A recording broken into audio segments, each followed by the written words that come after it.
old saying, "In unity there's strength," is best applied to the concept of consolidation, a crucial element in social enterprise.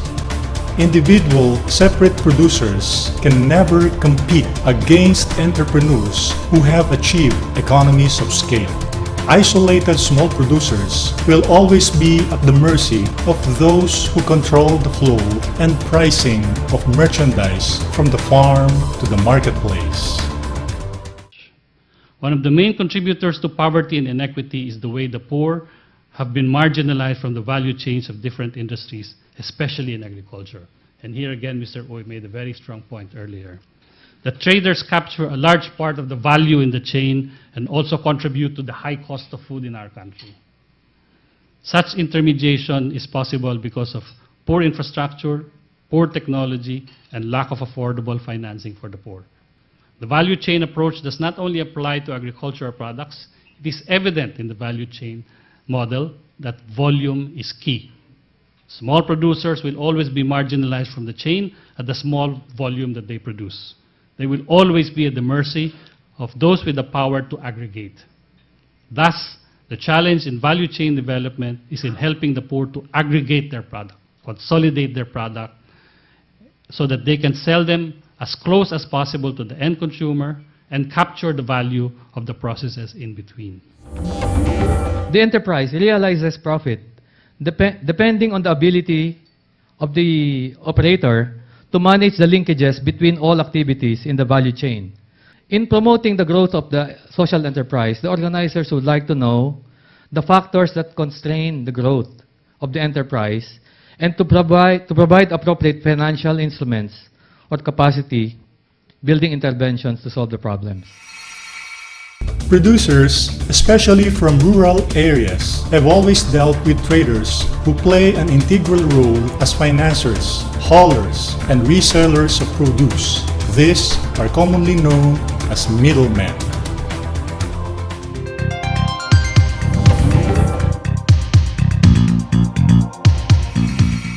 When we talk about the middlemen, what immediately comes into the picture is the trader. It's the trader.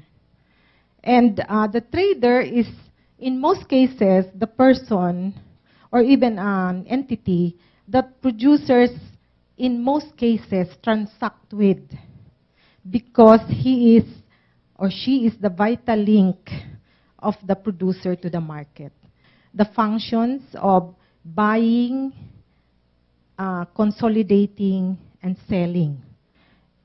So the agents, the wholesalers, the processors, the retailers, these are the traders operating, different kinds of traders. And with them are the development service providers, those who provide the finance, the input supply, the research, the transport, the warehousing. It's really a question of opportunities and challenges and how we are able to respond in that setting in the market chain. One is consolidate. We always hear the word consolidate, to compete as a single organized supplier. And consolidation can mean they can bring their products forward, integrate directly to the buyer, or they can do that through an intermediary. The second response is to shift to an alternative marketing channel, niche markets, and to introduce unique, differentiated products. CRS assists the small farmers to consolidate volume because, as I said yesterday, in large-scale markets, the key is the economies of scale. And until the farmers reach a scale, then they will not earn. They will even fail. One of the most inspiring stories that feature consolidation, alternative markets, and unique products is the story of the Eco Store.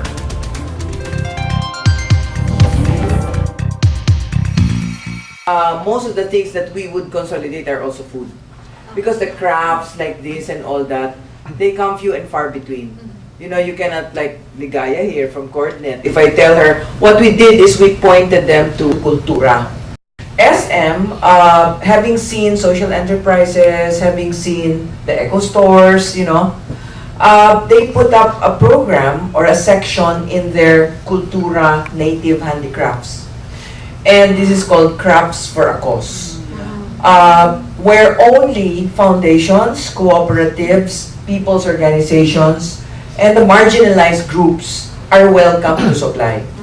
However, being SM, there is a system, there's a POS. This is the surprise, I will tell you. Being SM, there is a system. Sampling day is on Tuesday, you put it in a crate, you mark it with your... But not all the POs and co-ops can bother with that. Some of them don't have permits, some of them probably don't have recibo, but they have the goods. So what did we do? SM said, Echo, can you carry all those who don't have papers? We only want to talk to you. In a way, it's consolidation. And Ligaya is only in Coordinate. I have Bicol, I have Palawan, and I have everyone else around the country. But sampling is done by me. So the crate is called Eco Store Crate. But I put the barcodes, I put the tags, I check for quality. We take the risk, okay, in that kind of consolidation. But what have we fought for? Shumart pays in 7 days for this particular thing. Wow. But a far cry from 90 days, right? 2, a far cry from discounting your check at BDO for another 5%. Look at the scale. Cultura will grow to become 42 stores. Right now, they're only present, our products are present in only 2 or 3, but they plan to have 42 outlets for pasalubong and everything. What are we asking? So we've already built this super highway to SM with things that you thought could never happen. 7 days payment, okay? 0 to 15 to our partners. And then 3, we follow the rules. We just cannot put Eco Store, but that's okay. You can go to Cultura. I'm familiar with the one here in Makati. I know they have in MOA and Mega Mall. And go to the corner called Crafts for a Cause. You will see there that they started inviting foundations and all. So those who don't have papers, go through us. Those who have papers already, go on their own. And we just guide them. You submit your DTI, you submit whatever, CTA, whatever legal papers you have. And anyone, this goes on. We thought it was only going to be for a year. But it has happened that we have continued. It's now our 2nd year working with Cultura. Okay? And there is a continuous development of products. There are seasonals, there are Christmas items, and the food is the most popular. So it's another specialty market, if you will. It is not mass market as Jollibee and Nestle are, but with this, we're able to give a chance to those who can only make 24 pieces, 36 pieces, and all that.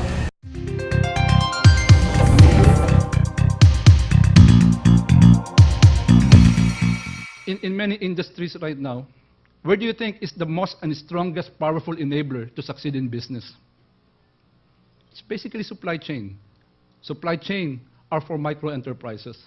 And if you want to become sustainable, there has to be some level of serious attention in your supply management. Because this is the thing that's going to hold the breath of your business or your enterprise. If you're actually good at this, it means to say that you should be able to manage the cost side of the business. You should be able to ensure continuity of production. You should be able to improve quality. You should be able to innovate out of the undertakings that you're actually taking along with. You should be able to respond rapidly to market changes. Micro enterprise has to behave ethically because it is the right thing to do. And there's an importance of ethical procurement and supply management around this particular context. So it's an important thing to carry along with you as you grow because it all rebounds again to supply management. But it's not about business, you know. When you do something like this, it tells you one thing, that it actually rolls up into our personal lives on how we actually deal with our families, with our business associates, and with the business community as well.